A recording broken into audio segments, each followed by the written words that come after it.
Vamos a Lucas 24, los versículos 13 al 18. Ya nuestro hermano Misael leyó gran parte de este capítulo.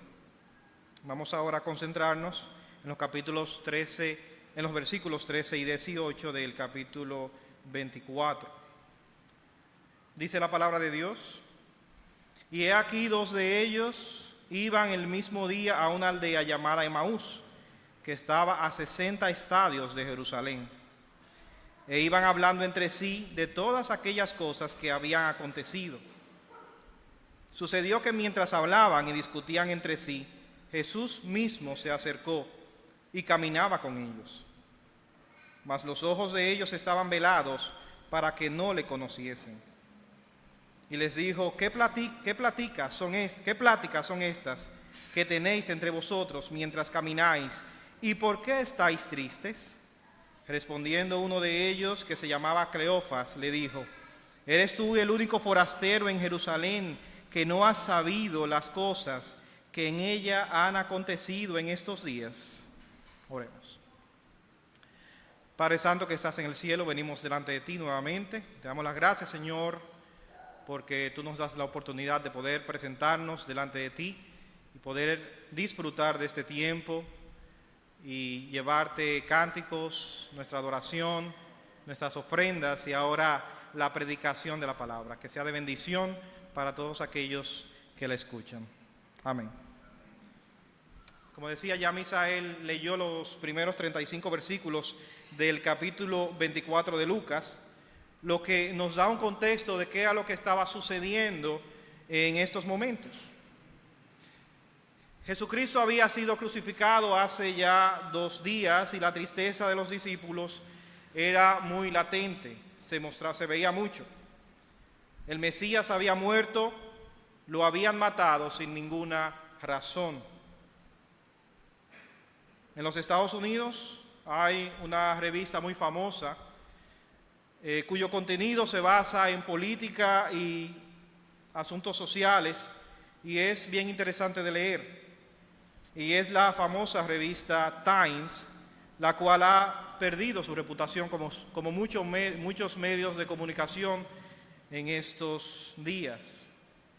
Ha perdido su reputación por la falta de objetividad y por las mentiras que últimamente han estado publicando en contra de todo lo que es moralmente correcto y defendiendo una agenda perversa que es lo que se está enseñando en estos últimos años en algunas iglesias y ministerios.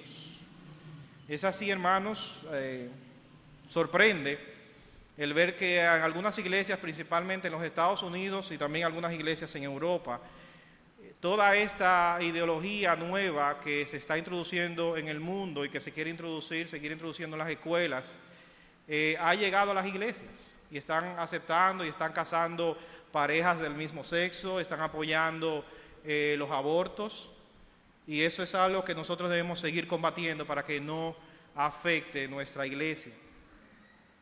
Los años 60 fue una década que se caracterizó por el auge de la contracultura y la revolución de las normas sociales sobre la vestimenta, sobre la música, la droga, la sexualidad y la educación y muchas otras cosas.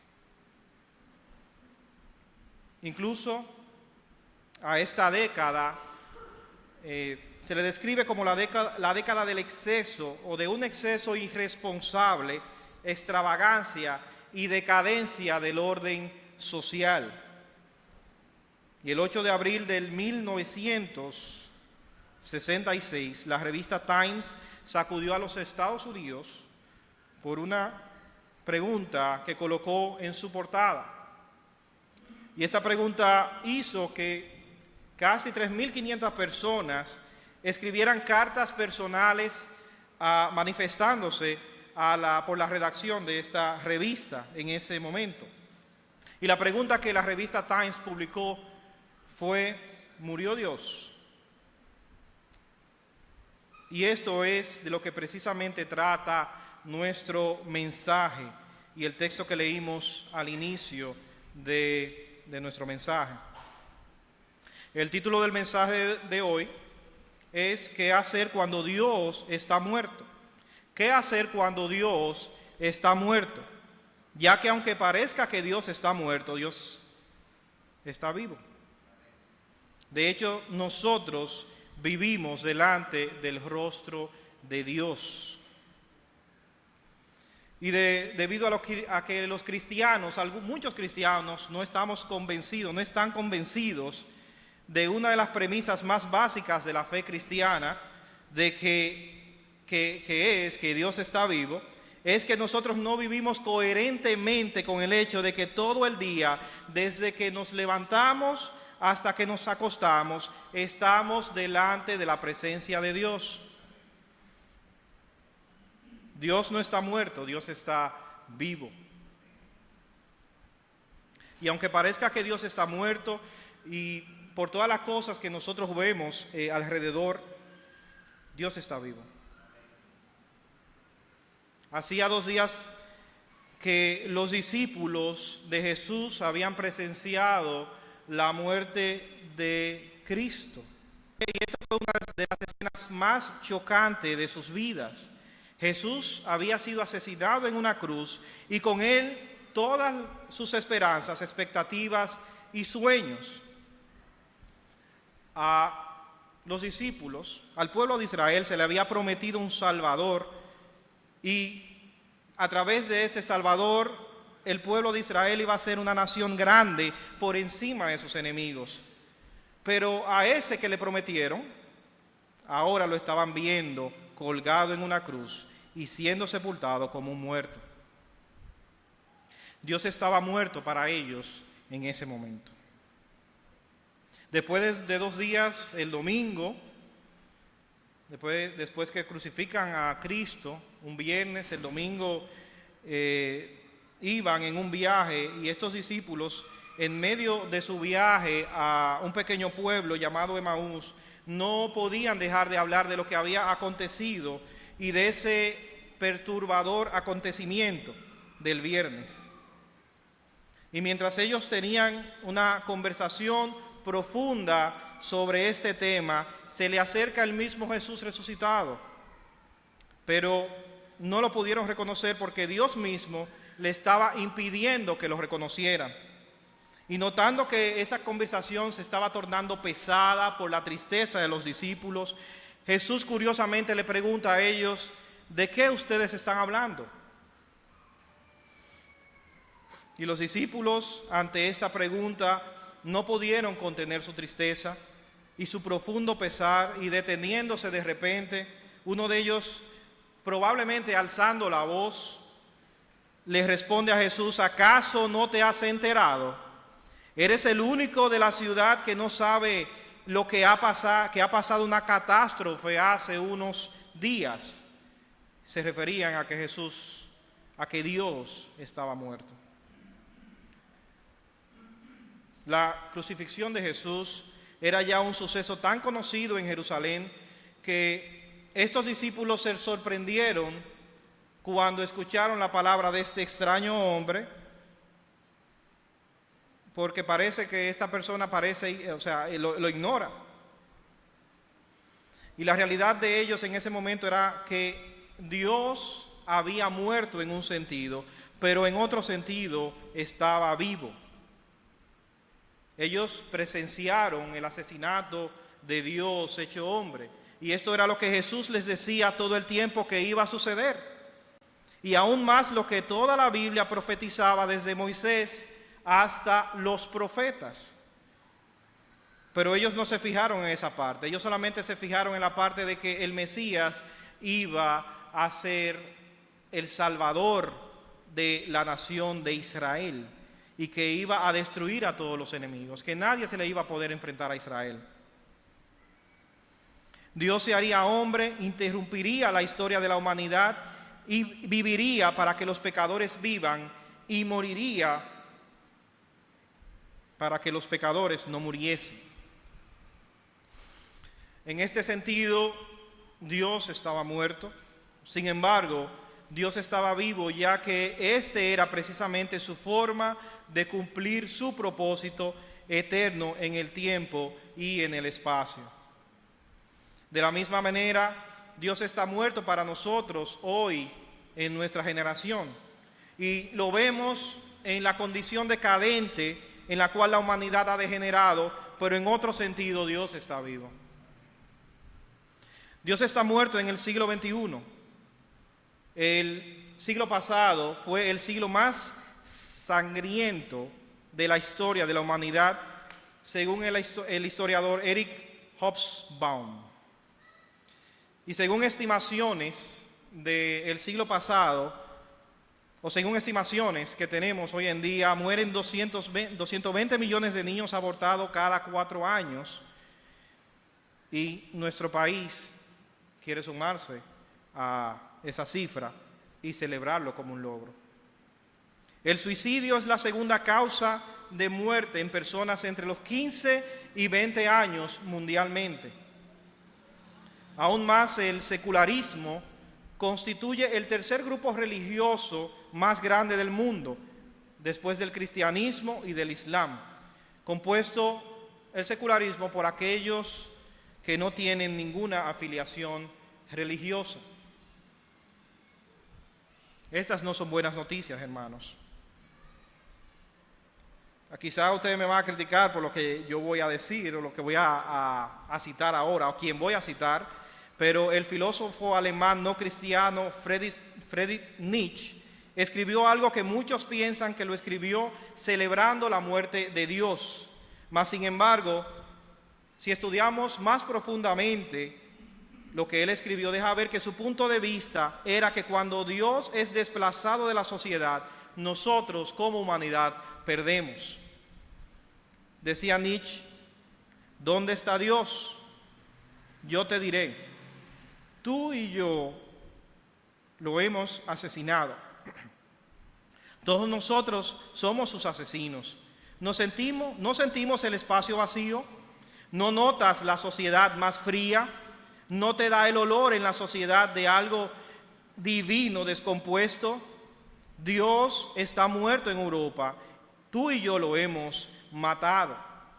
En otro sentido, aunque parezca que Dios está muerto, Dios está vivo. Dios está llevando su plan de redención, construyendo su iglesia con personas de toda lengua, tribu y nación. Durante el siglo pasado, la mayor concentración del cristianismo pasó desde el occidente a los continentes de África, Asia y América Latina. Y cuando hablamos del occidente estamos hablando de los Estados Unidos. Los Estados Unidos mandaron muchos misioneros a estos lugares, siguen mandándolos a los continentes de Asia, de África y de Asia, y también a América Latina. Ahora nosotros, los latinos y también los africanos, se ve que nosotros estamos mandando ahora misioneros a los Estados Unidos, porque ya el cristianismo en los Estados Unidos va en decadencia. Según Overseas Ministry, o el estudio ministerial de Overseas, África pasó de tener 9 millones de profesantes del cristianismo a tener 335 millones en el año 2000. De la misma manera, China reportaba 1 millón de protestantes en comparación con más de 90 millones para el año 2000. Y según Evangelical Times, y las estimaciones para el año 2030 serían de 230 millones de cristianos. En América Latina, los protestantes eran de 3% en 1960, en comparación con un 20% de la población total de 600 millones de habitantes, según el Real Instituto Elcano en el 2018. O sea, lo que vemos aquí es que a pesar de que no veamos a Dios por todos los acontecimientos que estamos presenciando, que nos duelen en el corazón, por lo aberrante que son, el cristianismo está creciendo. Aunque nosotros veamos que Satanás está ganando la batalla, el cristianismo está creciendo. De hecho, lógicamente hablando, Dios no puede morir. La definición de Dios no da lugar a la muerte sin tornarse en una contradicción de forma lógica. Dios está entre nosotros. Dios no solo está vivo, sino que está en nuestra frente. En medio de su profunda tristeza y desesperanza, los discípulos mismos no podían ver que Jesús, que estaba ahí delante de ellos, había sido resucitado y le estaba hablando. Tienen a Jesús delante de ellos en sus caras. Dios está vivo y no lograban verlo. La realidad es que los pueblos tienen a Dios en sus caras, pero no pueden verlo y viven sus vidas como si Dios no existiera. Dios es una realidad objetiva y no pueden verlo aun cuando lo tienen enfrente. Matthew Paris, un ateo exministro del Parlamento británico que regresaba a África después de 45 años, llegó a la conclusión de que África necesita de Dios, no solamente de ayuda social. Y él decía: en África el cristianismo cambia los corazones de las personas y trae transformación espiritual. El nuevo nacimiento es real. La educación y el entretenimiento no son suficientes. Un ateo que había dejado a África hace 45 años, cuando él regresa para ver qué ha pasado en ese tiempo, se da cuenta de que gracias al cristianismo ha habido una gran diferencia en cuanto a la educación, porque Cristo había llegado al África. Y en una ocasión el filósofo no cristiano Voltaire estaba reflexionando y contemplando la naturaleza. Y es cuando él pasa a admitir a la naturaleza, hacia admirar la inteligencia que dirige la armonía, la inmensidad y los planetas. Él se da cuenta de que hay algo más alto, inteligente, que dirige toda la creación, que maneja toda la creación. Decía Voltaire: se tiene que estar ciego para no dejarse deslumbrar por el espectáculo. Se tiene que ser tonto para no reconocer el autor de esta. Se tiene que estar loco para no adorarlo. ¿Qué tributo de adoración deberíamos rendirle a él? ¿No debe ser ese tributo siempre el mismo en toda la extensión del espacio, puesto que el Ser Supremo, él lo rige en toda su extensión? Escribió Voltaire. Y es como adelantándose a lo que la Biblia nos dice, que cuando estemos delante de él, toda rodilla se doblará y va a reconocer que Jesús es el Señor. Necesitas creer en las palabras de Jesús para ver a Dios. La historia sigue y Jesús, antes de revelárseles a los discípulos como resucitado, procede a explicarle cómo toda la Biblia anuncia que Dios se haría hombre y visitaría la humanidad. Dios le explicaba a los discípulos constantemente que el mismo Dios iba a quitarse su esplendor divino, iba a convertirse en un hombre y que iba a visitar la humanidad y nos iba a enseñar cómo vivir una vida santa. De manera que todos los que vuelvan a Dios arrepentidos y confíen sus vidas a Jesús, entonces serían reconciliados con Dios de una vez y para siempre. Estos hombres, en medio de su tristeza, le pidieron a Jesús que se quedara con ellos esa noche, hasta que al fin sus ojos son abiertos y ellos se preguntaban: ¿no lo sentíamos nosotros? ¿No lo estamos viendo nosotros? Que el mismo Jesucristo resucitado estaba en medio de nosotros. Estos discípulos, llenos de incredulidad, no se dieron cuenta de que Dios estaba delante de ellos. Ellos habían escuchado de la resurrección por parte de las mujeres, habían sentido algo extraordinario dentro de ellos cuando escucharon la Biblia siendo explicada, pero aún así no creyeron y por lo tanto no estaban viviendo de una forma coherente con la realidad de que Dios estaba vivo. ¿Acaso es posible que nuestra incredulidad nos impida ver a Dios aun cuando esté caminando entre nosotros? Lo que hacía falta para ellos poder verlo era la fe en Jesús. En consecuencia, ya estaban convencidos de que Dios estaba muerto. Sus vidas, sus actitudes, sus estados de ánimo reflejaban exactamente eso. Necesitas ver a Dios para poder vivir coherentemente delante de Él. Como conclusión, hermanos, meditemos. Nuestras vidas reflejan que creemos que Dios está muerto o que sabemos que Dios está vivo y está frente a nosotros. Aunque parezca que Dios está muerto, Dios está vivo. Nosotros vivimos delante del rostro de Dios.